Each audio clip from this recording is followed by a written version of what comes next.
Oh, not again.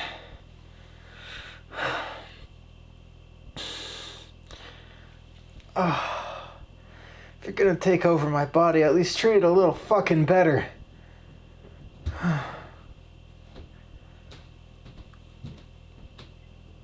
Oh, God. All right. You can do this.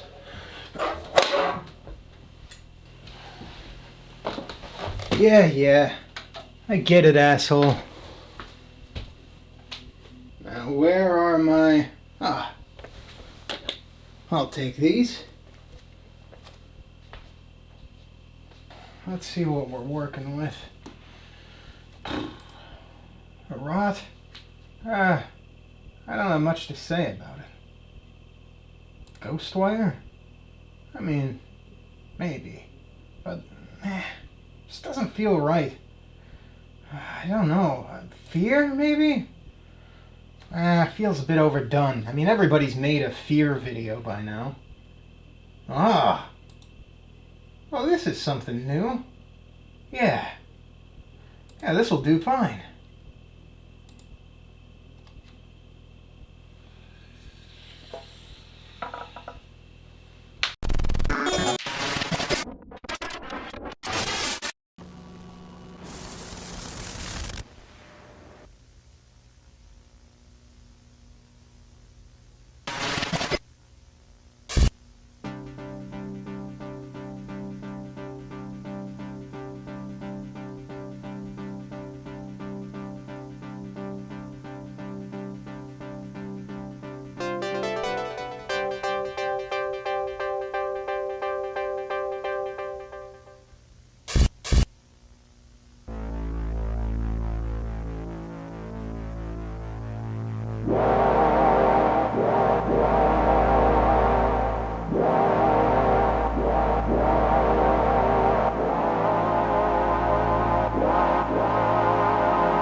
Every now and then, I come across a game that falls into a very particular category I call engine-based video games. These particular experiences all share a single defining feature.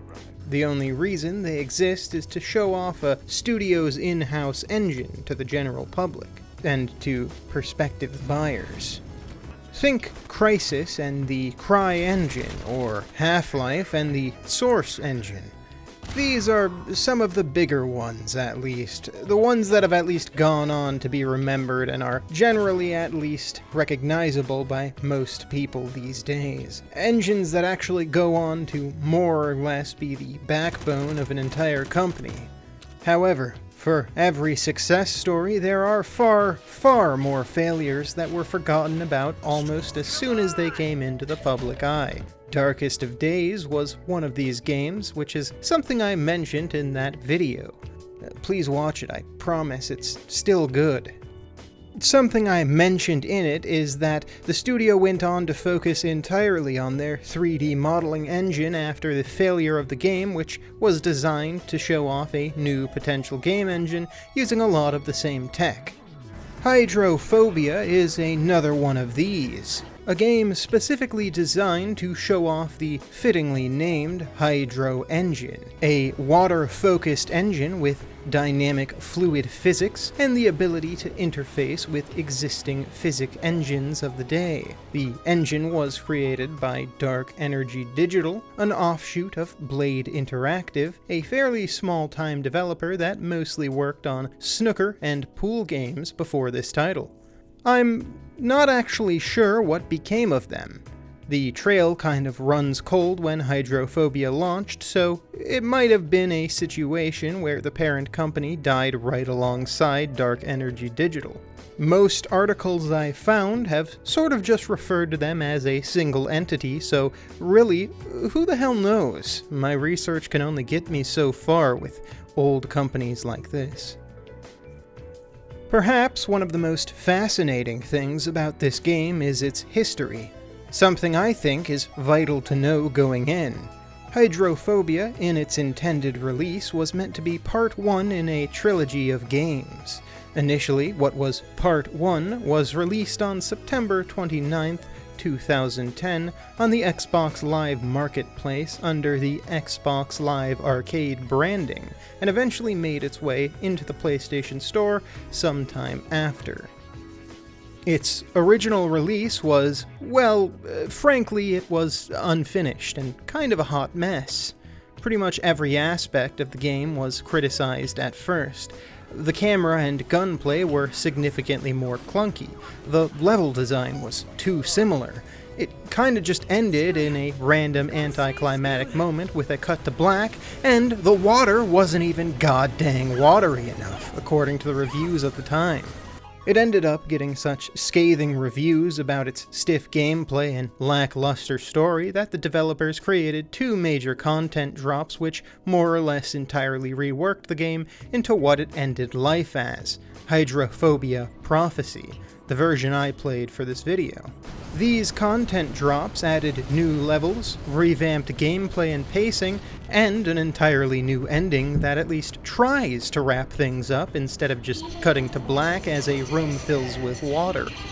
However, dear watcher, perhaps the most important change of all is that in the original release of the game, the character of Scoot, basically your partner throughout the game, had this horrific fake Scottish accent that is, well, it's trying.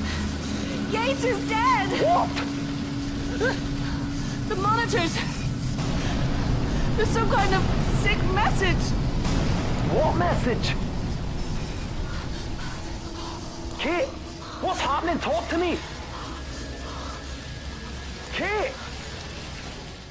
It's this real hellish combination of pretty bad sound mixing that perpetuates this entire game, even to this day in the finished version, by the way, and an Australian man, or British man, depending on who you ask, with a thick accent trying to do a fake Scottish accent, and it just sounds, well, it just doesn't sound quite right. It's straight up unintelligible at multiple points, which is just a great directorial choice for a character, especially one that is more or less supposed to be your eyes and ears throughout this entire experience and never stops talking to you. Following criticism, this character was changed entirely and replaced with perhaps the blandest sounding American man on Earth. I'm just by the, security post in D-Cell. D-Cell? What are you doing down there?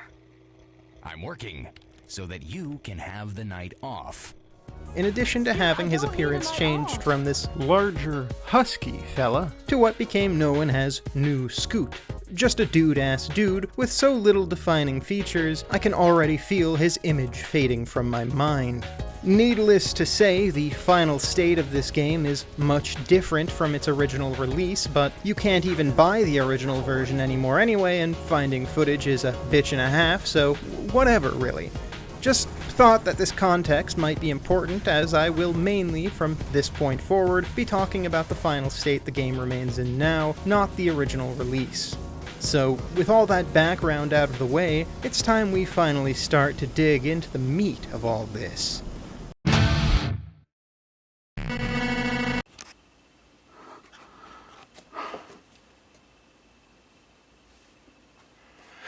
Please, you have to listen to me. Stop watching the video. Stop doing what he says. Turn it off right now and don't listen to another word. What he wants is... it's dangerous, okay? And what he wants cannot be undone. Please, you have to Shit, I have to go. Hydrophobia takes place in the distant future of sometime around the late 2040s of humanity. We take the role of Kate Wilson, a systems engineer aboard the Queen of the World, a futuristic city built on a ship that sails across the oceans of the world and serves as more or less the pinnacle of civilization.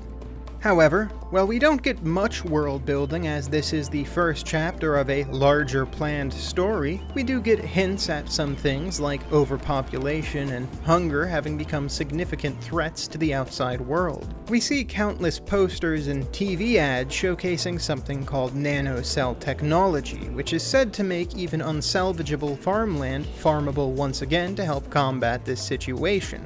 But it still seems to be a world in which resources are scarce outside the crown jewel we find ourselves in. It's possible in the later chapters this aspect would be fleshed out more, but it still sets a very strong tone for what follows, though I do wish a bit more of it did make its way into the final release. Our story begins on the night celebrating the 10th anniversary of the Queen of the World's construction.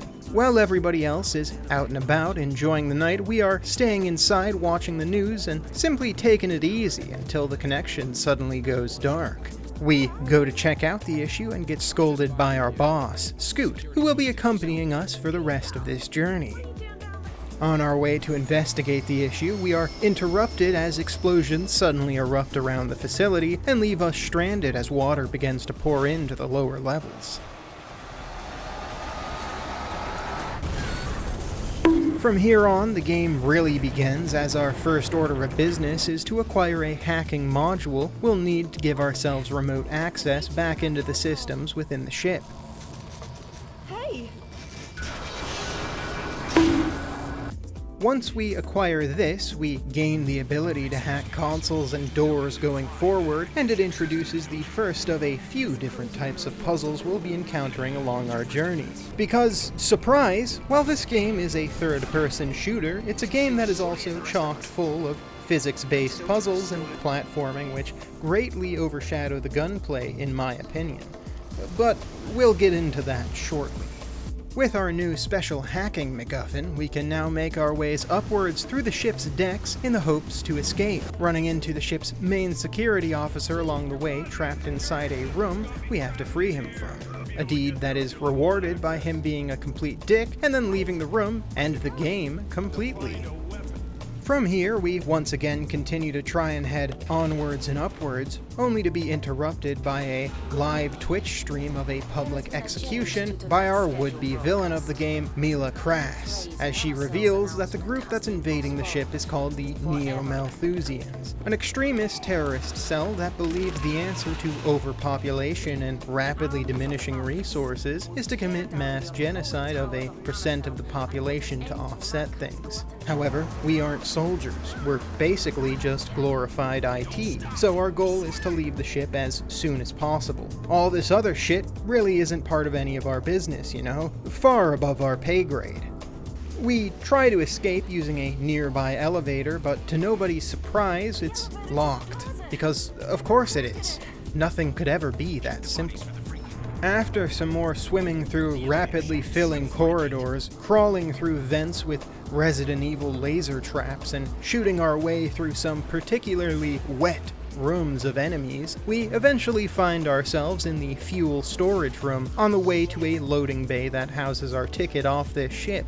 Along the way, we also acquire a weapon which shoots something called sonic rounds, low-powered energy blasts that deal more damage the longer the shot is charged. A headshot with the charged weapon can still down an enemy right away, but 2 or 3 are required when making body shots. These rounds are ideally used to shoot at things in the environment for puzzle solving or for shooting explosive barrels in combat that take out multiple enemies at once.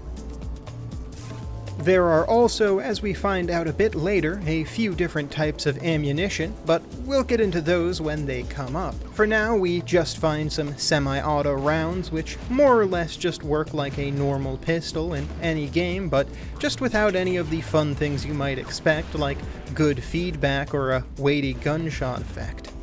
While effective, people just sort of flop on the ground when they get hit by these, and it feels fairly underwhelming. But you know, it does the job. Maybe that's the only thing that really even matters, but, you know, sometimes you want a corpse to be animated realistically, you know? After all, how am I supposed to feel immersed when I know some poor animator didn't have to spend 30 hours of their life recreating what it looks like when a bullet meets a skull? Using these newfound tools, we venture forth and, while still trying to locate the key, we also decide to disable the fuel supply to the ship since it stands in our way and interferes with the Malthusians' plans all at once. Yeah, just one problem. How do I get back out? Once our genius plan is complete, however, we're faced with having to escape by once again crawling around through yet another pair of access vents and working our way to our original goal once more. At this point, you might have noticed a pattern with what I'm describing. Go somewhere, do a thing, fight a few enemies on the way to the thing that you're supposed to do, and then solve some puzzles to open new paths for yourself to continue to do more things. As I hinted before, combat is not even really the main loop of the game, it's more of a hindrance than anything. Exploration and puzzle solving is far more prominent throughout the whole experience. The combat sections all more or less feel the same, and by that I mean they never exactly feel good, but aren't bad enough that I would say they're like awful or anything. Then again, I'm a weirdo who thinks Witcher 1 actually plays pretty good and that most people are just making a mountain out of a molehill, so I don't know man, my opinion might be off here. The real issue in my mind is more that nothing feels particularly great or weighty, and as a side effect, combat doesn't particularly feel all that engaging, which is a shame because there's a fair amount of toys on offer here, and there's a lot of combat encounters that you have to go through to get to areas you need to do puzzles in, so I don't know man, I wish it just felt a little bit better. As mentioned before, there's the semi-auto rounds, but there's also automatic ones to match it, in addition to a gel explosive round which explodes at the press of a button and hits everyone within its radius at the same time. There's, in addition to that, also an electrical round that does more or less the same thing but doesn't actually seem to kill the targets. I never used this, I never had a reason to use this except for the final boss fight. It exists, I guess. But, you know, why would I not just use the explosives or one of the other two things that kill people instantly, you know? Still, as fun as these sound, the lack of any real feedback in the weapon or during combat just feels odd. I mentioned it before, but when people die, they just sort of loosely flop on the ground, which is, you know, it's fine, but it just feels weird is what I'm trying to say. Because of this, I would define the game as more of a straight-up puzzle game rather than what you might expect from a normal third-person shooter. It still got the trappings of the cover shooter genre at the time, but still.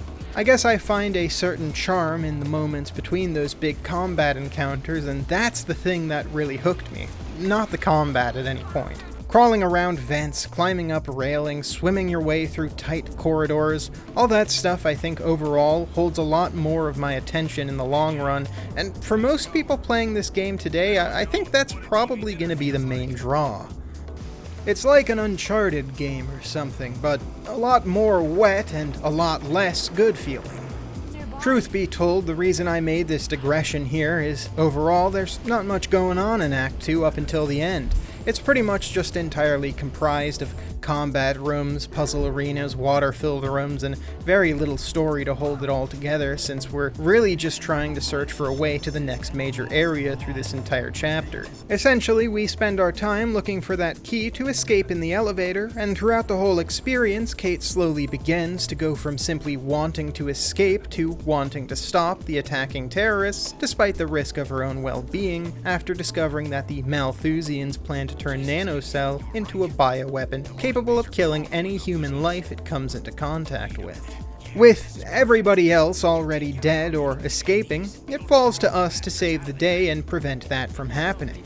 Oh, goody. However, in the process of trying to escape, we run into the Malthusians trying to escape with some of the Nanocell itself, and witness a bunch of Billingham's men trying to steal it back. I don't think I actually said the name of him earlier, but the security chief is named Billingham. Not that it matters at all, because again, he doesn't show up ever again. He just kind of vanishes. I guess he was probably going to show up in a later episode, but whatever, okay? Fuck it, back to the video. A scene that is showcased with a cutscene I could only describe as high art. words alone can't do these graphics justice. This is video games.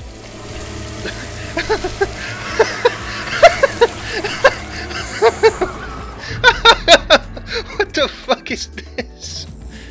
It also establishes once more that the nanocell technology is indeed harmful to humans when making direct contact, as it straight up kills anybody who comes into contact with it within a few seconds. Sure, seems safe. Wasn't this thing supposed to be used to bring back dead farmlands or something? I guess it's fine for consumption, just not touching? I don't know. That type of thinking is above my pay grade, so I'll let somebody else worry about it and not be a nitpicking asshole.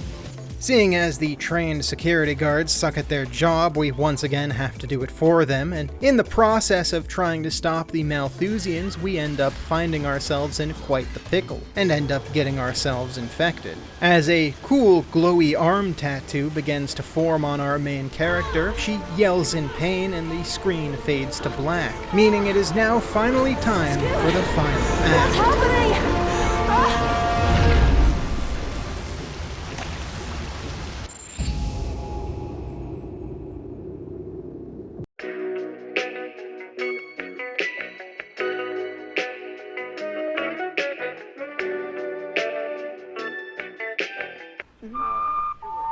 I want some fries. I want some fries. What's that? Who's there? I want some fries. Oh, it's the devil in the guise of a child. Are you standing in a hole, my friend? Go away. Be gone. I want some fries. Don't waste my time, you unkept urchin. Go see your hubcap. Scamper away before I... What's that? You want a fire?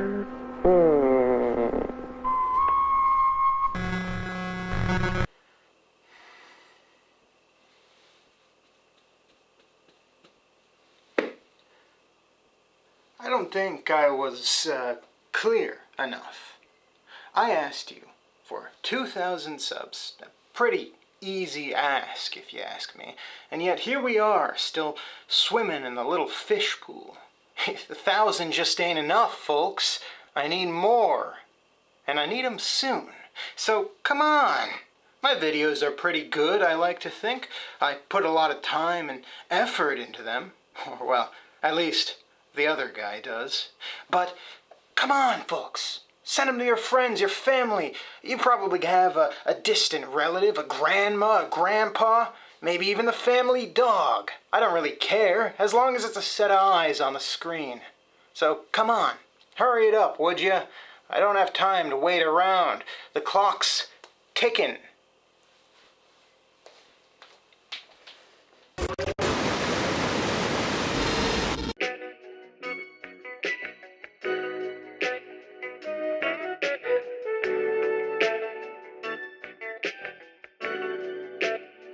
Act 3 begins shortly after we're infected, with us finding out that while some of the scientists working on nanocell carry pills to hold off the infection, the only cure is in the possession of Mila, the main villain behind this whole clown show. Given that information, it now seems like running is no longer an option. Now the only way forward is to kick her ass and get that cure for ourselves. Seems simple enough. This chapter has by far the most combat sections and puzzle sections, with a few even taking place underwater for the first time. It introduces things such as the ability to grab objects underwater and use them as cover, which is both really cool and incredibly funny, because your gun during this time simply doesn't exist, but you can still fire projectiles with your sheer willpower alone. Those nanocells really beefed up my girl here. Now she can just materialize lasers and shit. Honestly, this doesn't seem like that bad of a trade-off, you know? I mean, that arm tattoo looks pretty cool, too. At least it isn't something embarrassing like a tribal tattoo, you know? Like that one Mario got that one time. We wander off and start the process of trying to track down the person responsible for all this, and somewhere in the process, Scoot goes dark as troops approach his lab. Farewell, Scoot. You will be missed. Or not, really. I didn't even really mention you that much in the review because, well, I don't have that much to say about you, to be completely honest. You sure were there. You tried.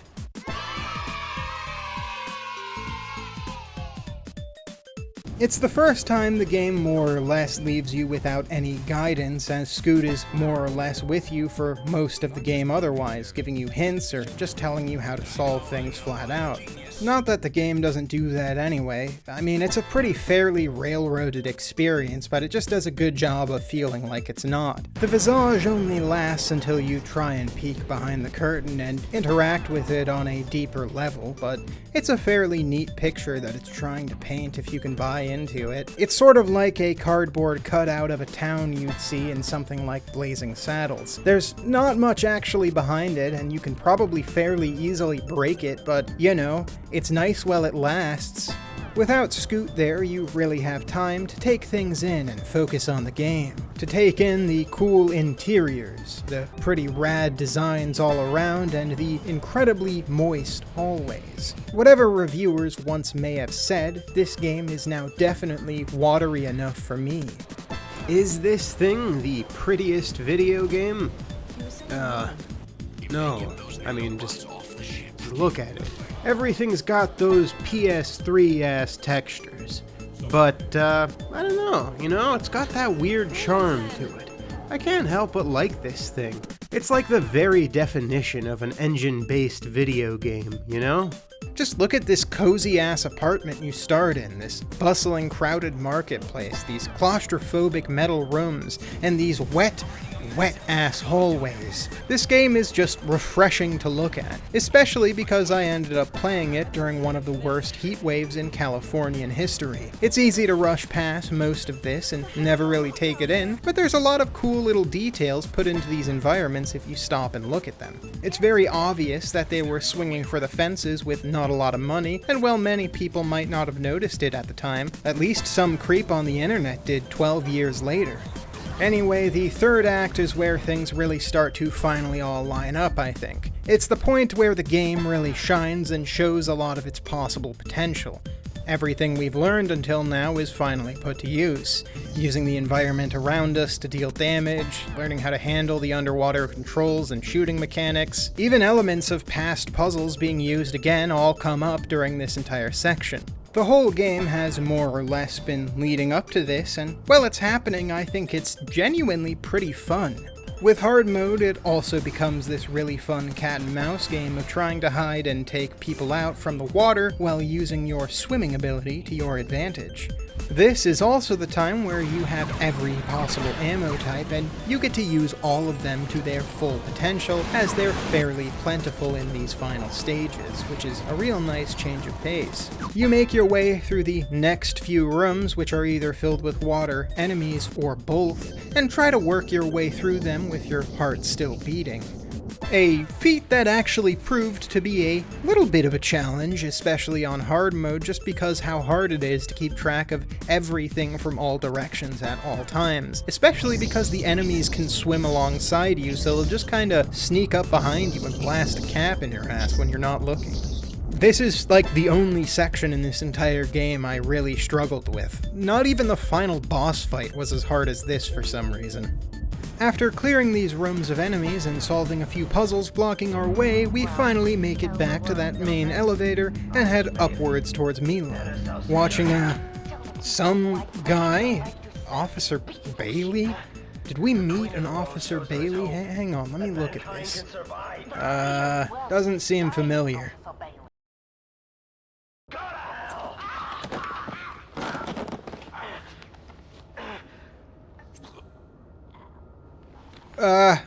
Well, I guess it's not that important anyway. The plaza ahead, the one we saw all the way back at the start, is pretty full of quite a decent amount of enemies. Thankfully, at this point, we're pretty much stocked up on everything, so it's mostly a breeze when the odd bullet doesn't strike me and make me instantly ragdoll. The fact that this game doesn't have a reload button, at least not one that I could find, doesn't help things either. There's nothing quite like trying to spray a shotgunner in front of you with an SMG only to have to start reloading the moment you hit the trigger button. We get through in the end after a few waves of enemies and a bit of very janking platforming that I threw myself off of like 20 times because the placement of the hitboxes or whatever for climbing are weird and also seem to hope you're in a very specific location when an event trigger happens. It sucks. This sucks. This entire weird little section here sucks for no reason. I don't know why. This is the only one I ever had problems with. It sucks too, because even if you get past the first part here, there's a jump you have to make backwards towards another ledge, and every time this is messed up, you instantly die and are sent back to a checkpoint at the start of a combat encounter because for some reason the checkpoint triggers right before the final waves of enemies enter the room. At this point, I now know this room and the enemy spawns within it better than any human being probably ever should. In fact, I've likely played more of this game than most people ever will just for this video. I hope you appreciate the things I do for you ghouls. But hey, at least there's such reputable brands as Media Shack and Eat Stop to keep me entertained through this otherwise quite annoying experience.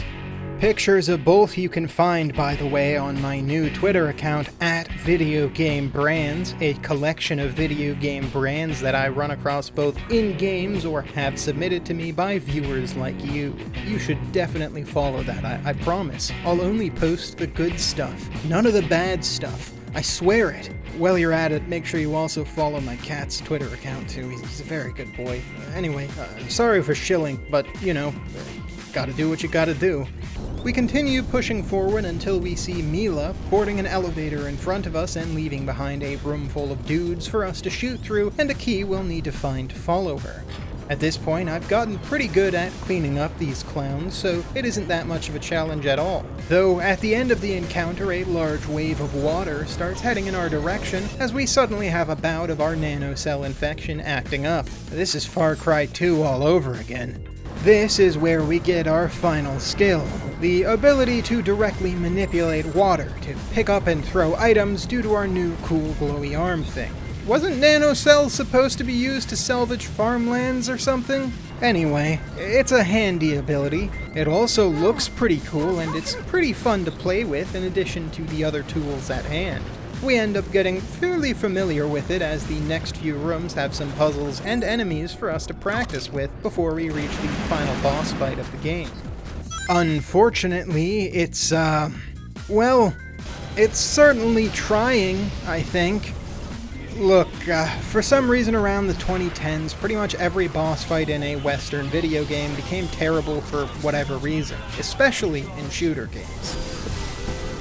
Somewhere along the way, probably sometime around the time everything went away from having fun movement and decided instead to have every third-person shooter be a cover-based shooter, that spark was lost. This boss fight isn't technically the worst thing ever, it's just incredibly easy and it's over rather quickly, like within 5 minutes. Essentially, the gist of what's going on is that during your travels, you begin to build quite the name for yourself, and Mila wants to put a stop to that right fucking quick. She decides to hack into Sarah, a sort of onboard security robot that has been doing presumably something during all of this, and use it to kill you where you stand. Luckily for us, there's plenty of ammunition strewn about and lots of cover for us to hide behind. It really was nice of her to pick such a perfect boss fight arena for us. Really gives us the upper hand here. I can respect that. Basically, what we need to do here is trigger Sarah's attacks and dodge them so we can fire off an electrical round right into the cooling vents. Each time we get off a shot, a small cutscene triggers as enemies flood the arena. Once you dispatch the enemies, you repeat the same thing twice more until bada bing, bada boom, we defeat Sarah and in the process overload the computer that Mila is using, killing her in the process. After this, we grab our gear, inject it, and the game fades to black. Well, white, technically, but that's it, it just kinda ends. After all that, it simply cuts off and leaves us with an open tale with a lot of cool ideas and concepts we will never see again. I mentioned it at the top, but the original ending was even worse than this, and it simply ended with you having to save Scoot and having a room filled with water that just faded to black.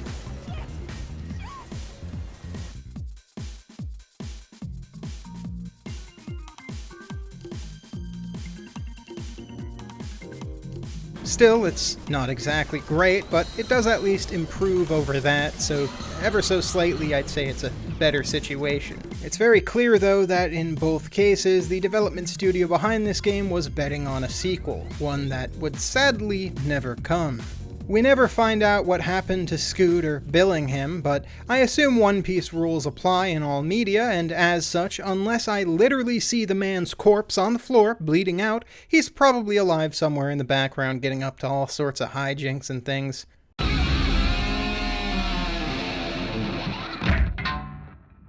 As I alluded to in the background section, Dark Energy Interactive was not particularly long for this world following the release of Hydrophobia.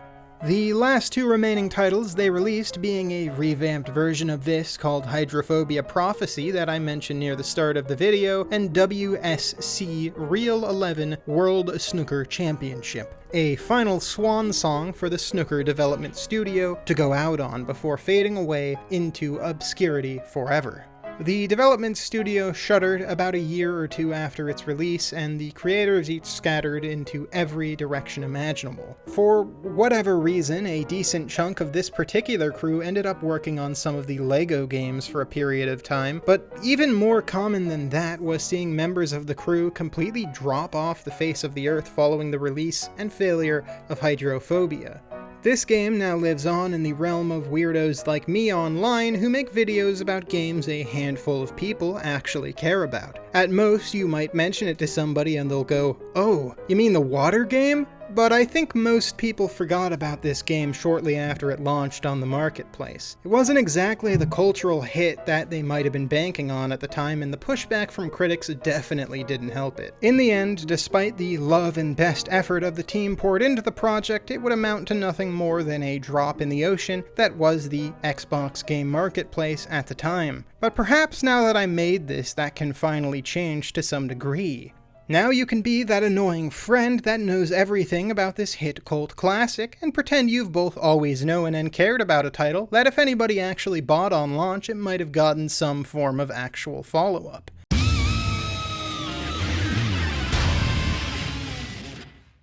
The hollowed halls of video gaming, unfortunately, are so jam-packed full of big titles and recognizable IPs that especially during this particular era of the PS360, mid-budget titles like this released to little or no fanfare. That doesn't mean they were bad, so much as most people didn't even notice. After all, who's gonna play Hydrophobia when so many other genre-defining titles at the time were coming out? Mass Effect 2 had just come out next to a handful of series titles that would more or less go on to run the industry up until the present day. In this particular case, though, I do think it's a shame. There's a lot of interesting ideas at play here, and I really dug the mix of exploration and puzzle solving at the core of it all. The world it introduces is one I wish I could have seen more of, for instance. We only get a very limited view of what it's like since the entire game takes place on this large boat that only offers a few glimpses via the occasional advertisement as to the way things might be outside its thick metal walls. Half-Life 3? Move over. The most hotly anticipated sequel trilogy we'll never get is Hydrophobia, in my mind. I really do genuinely hope that whatever designs or plans they had might someday leak out, because if nothing else, I'm interested in seeing what else there could have been for this if it had actually managed to catch on.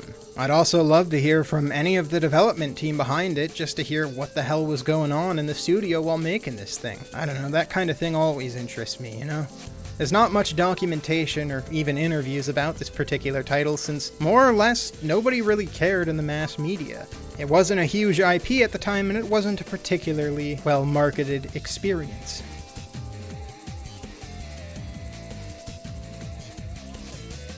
Overall, the package it provides is one I feel is fairly worth it even today. For one, it's like $5 on Steam right now, and oddly enough, despite most ports of the era running like two hamsters taped together on an exercise wheel, the Hydrophobia port is pretty much flawless. I didn't run into a single bug during the whole experience. It had an issue being captured by OBS like once, but that's it. Complete native controller support and everything too. believe it or not, that used to be much more of a toss-up. Just recently, as a frame of reference, I was playing Condemned for a video down the line, and let me tell you, that game took some fixing to even get working on PC, and despite my best efforts, it still runs like, well, this. It's definitely trying here, but it's not getting much more than 15 frames a second.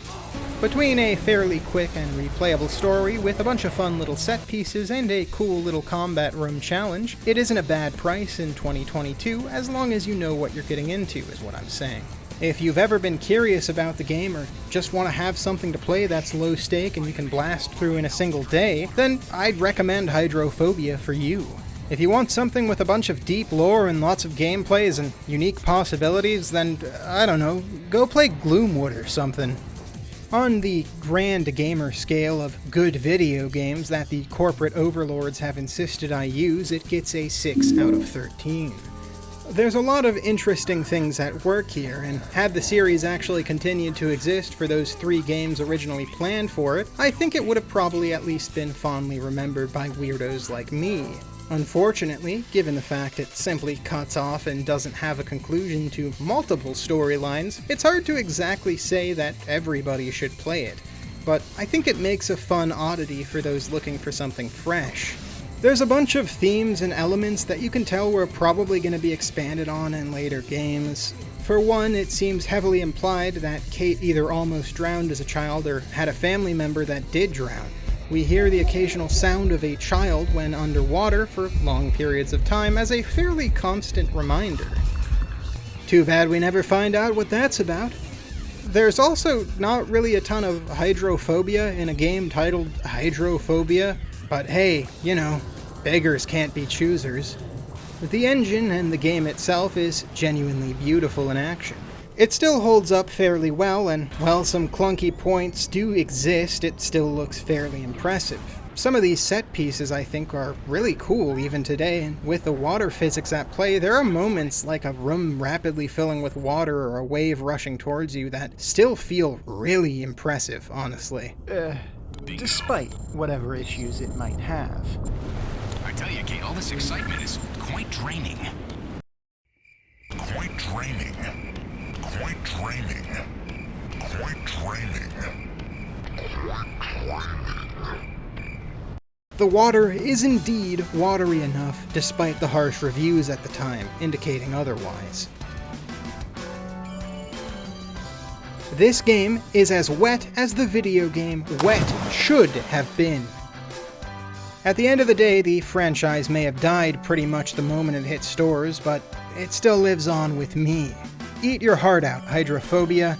You were really going for something here, and I'm sorry it took so long for me and so many others to actually see it. May you now finally rest in peace.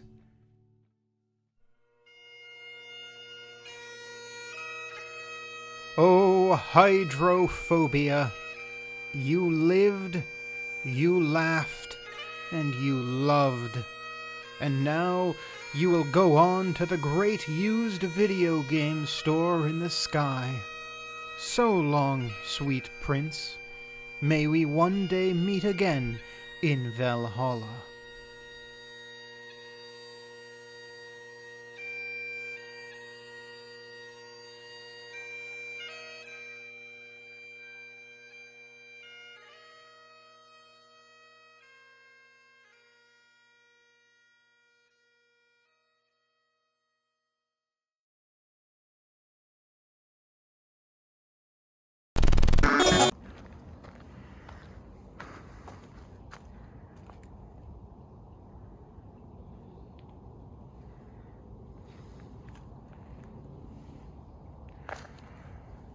Should be this way.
should be somewhere. Ah, there we are. Now, where'd you put it? I don't see. Oh, wait a second.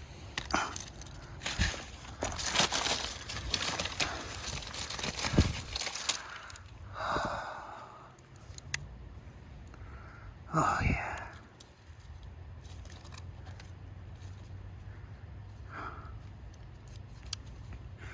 Now we'll really have some fun. Right. Time to move.